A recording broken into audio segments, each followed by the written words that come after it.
So Katie Lou Samuelson has been the most recent addition into the starting lineup for the Indiana Fever. And Katie Lou asked an extremely important question.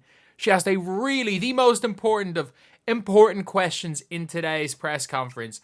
Reality, obviously a bit of joking. But this is what you like to see. Like, you can tell the Fever's chemistry is on point. It is on point right now. And before we get on to it, if you guys are new to the channel, subscribe. We're trying to 20,000 subscribers by the break of the WNBA season. And you better believe that I'm working my ass off till then to post as many videos as possible to talk about as much basketball as possible, whether that be NBA, WNBA, and just sometimes some fun things. Sometimes you're going to be critical, and sometimes it's just a little bit of fun, just like what this is. So, Matthew Byrne is a beat reporter at Indiana, or for, obviously, Indiana, works for Clutch Points, but the vast majority of the interview clips that I do get for some of these videos, the Caitlin Clark-based stuff, is from him, so shout out to Matthew Byrne. And this is one of his clips. So, during the interview, this is what Katie Lou decided. Instead of a reporter question, Katie Lou decided to bring out her phone and ask a question. I see you recently did a TikTok with AB. Can we expect more of those in the future? Remains to be seen. Can't give away all my secrets. So yeah, that is obviously, he's seen asking the important questions. Obviously that doesn't mean anything. Not a serious bone in their body. So where you can measure happiness by how deep those dimples go. And you can see that, like, you can see team chemistry. Like, just all these things where it's like, you know what, like, you go to, like, with some of these answers, that answer right there is like plus 500 fans, plus 1,000 team chemistry. Just like some of the other answers Caitlin Clark have been given, maybe be like minus 100 fans, plus 10% team chemistry. But no, this team they're rolling. They're starting to roll on and off the court. And I've already talked about it in the video with Aaliyah Boston. Like, some of these things are important. Like, especially when you are a young team. With vet teams, when players are, like, completely able to, like, put everything aside.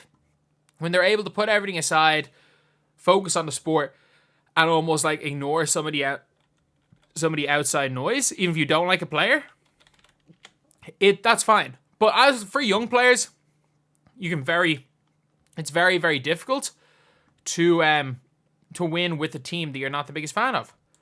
So, if I'm a team based in Indiana next year and I'm struggling, I'm not going to lie. If I'm a team based in Indiana next year and I'm struggling as a team, we're going to Jubilation. We're going to Jubilation. I do apologize for the loud music right there. But if I'm coaching a team in Indiana, we're going to Jubilation.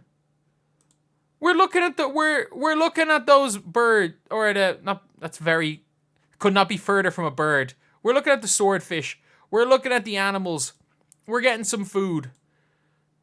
If I'm a coach of a team in Indiana, we're going to Jubilation. If I'm the Pacers, if I'm genuinely, whenever the next Jubilation fundraiser is, if I'm the Pacers GM, we're going to Jubilation.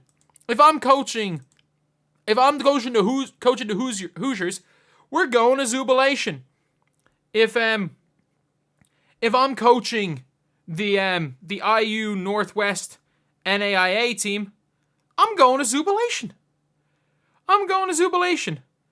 And again, the reason why I mentioned that team is currently recruiting a pro for the team I coach that went there. But if I'm coaching any of these teams, we're going to Jubilation. We're all going to Jubilation. But yeah, it is. Like, it's good to see. It's good that the conversation about all of this now becomes basketball. Because it did get toxic, and I genuinely think that, look, of all of us that were talking about the Fever team, of a lot of us that were talking about like the Christy Side stuff like that. I think Christy Side is terrible, but she's not trying to sabotage Caitlin.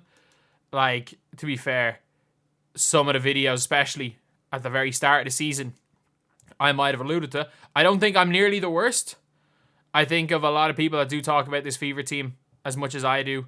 I don't think I'm nearly the worst for going at these players. But at the end of the day, it does look like things are on the up and up for this team. It looks like things are on the up and up. The change for Lexi Hull in the start, not Lexi Hull. I think Lexi Hull might actually be starting tomorrow. I'll make another video on that. But the change for Katie Lou Samuelson into the starting lineup is an interesting one.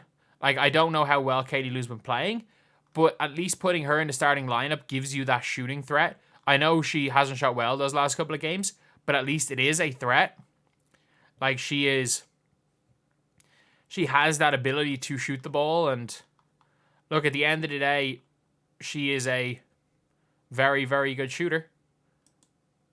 And if you watched her play at UConn, I watched her a couple of times just light it up back in those days. You know that Katie Lou can be a huge factor. Should she be paid a near max contract like she is? Hell no. Hell no. It doesn't matter. That changes, that change.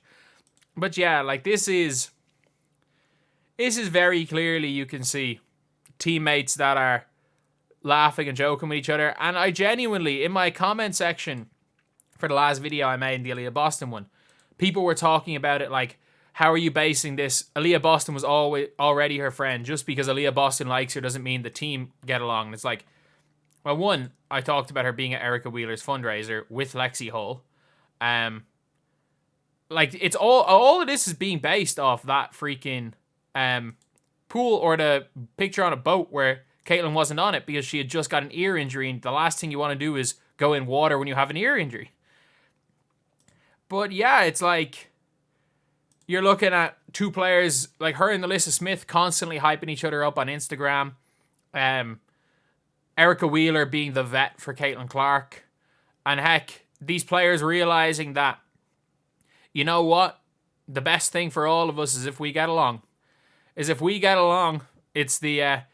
going to be the best thing for the team. It's going to be the best thing for the sport. It's going to be the best thing for Caitlin. It's going to be the best thing for us. Because remember, I've always said this, if you are a coach that can get the best out of Caitlin, you're going to be paid millions of dollars. If you are a teammate, especially with the new CBA, if you are a teammate that fits Caitlin Clark's style of play, you are going to make millions of dollars. So, I don't think any of it's fake, obviously, but it is good to see for everyone. It is good to see for everyone that this team's enjoying themselves. And this team plays better basketball when they enjoy themselves. They do. They're a young, running team. When they're miserable, they play terribly. You have to play a bit loose to play like they play, especially be successful as a young team. And that is what they seem to be doing. And again, I've always said this, a young team that aren't friends with each other will never get along. Sometimes, again, vets, when they hate each other, they can push through it. But I don't think a young team where not even two stars, where just the players don't like the star and the players don't like each other can do well, especially playing the way they do.